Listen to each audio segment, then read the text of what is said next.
This is the Masking Handbook for Audiometry. In this video, we're going to look at interaural attenuation and the differences between minIA and sitIA. What do they refer to, and how does this relate to audiometry? Here are the minimum possible interaural attenuation values taken from the published studies on attenuation. These numbers reflect the lowest attenuation values found from the literature for the various test devices. We'll refer to these as our minIA values. We see that the minimum possible interaural attenuation for TDH-style phones is lower than the minIA for insert earphones. Also, we have our minIAs published for bone conduction, and this is a reminder that using 0 dB as a working attenuation value for bone conduction is a typical strategy. For this video, we'll be looking at insert earphones. Just because 50 to 60 dB is the minIA situation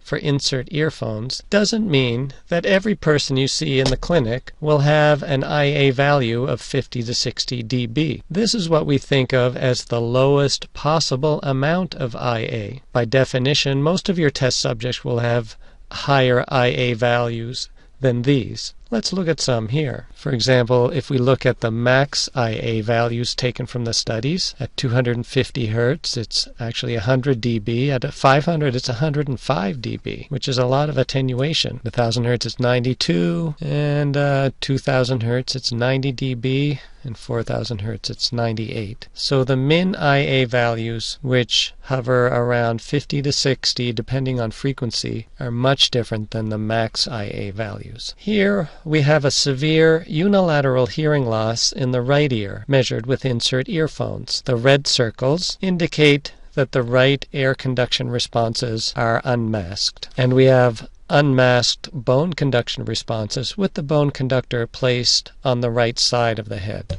We think of these unmasked bone conduction responses as not yet having a home ear. We don't know if they were coming from the right ear or the left ear. We can't be sure which ear is hearing these bone conduction signals. We only know that one of the ears is hearing them. What about these unmasked right air conduction responses? Can we be 100% certain that the right ear was the ear hearing these? To answer a question such as this, we must refer to our minIA values.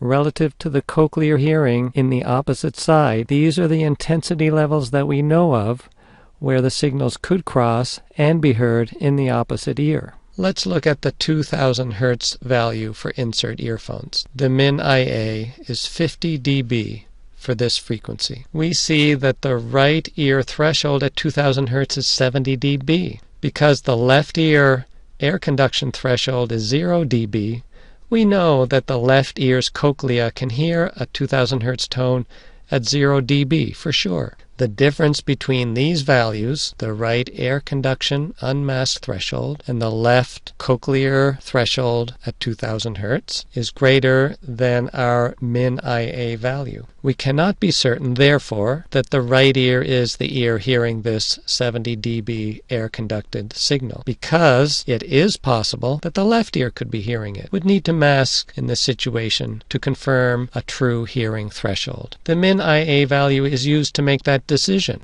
MinIAs are applied to make decisions on when masking is required. They also help us confirm when masking is not required. In this situation, however, we don't make the claim that the minIA value is the true IA value. In fact, there's evidence here that the real IA value must exceed 50 dB. Let's take a look. First, we see that the test signal did not cross to the left ear before 70 dB. By definition, if the true IA value really was 50 dB, it would have crossed and been heard in the other side at the presentation level of 50 dB. Second, we have an air bone gap of 70 dB. Remember, we don't know which ear the bone conduction responses are coming from, but it doesn't matter. The point is that if the IA really was 50 dB, then the air conduction responses would have entered the bone tissues of the head before we got to 70 dB. The unmasked air conduction response from the right ear at 70 is showing us that the test signal was prevented from entering the bone tissues at least up to that level of 70. Our working situational interoral attenuation value would therefore be 70 dB. We can refer to this as our sitIA value. As Turner observed in his paper on the optimized method of masking, an unmasked bone conduction threshold can be used to estimate a different IA situation than what our minIA estimates provide. The unmasked bone conduction threshold represents a best cochlear response. The air conduction threshold represents a possible level at which the air conduction signal has entered the bone tissues of the head. So,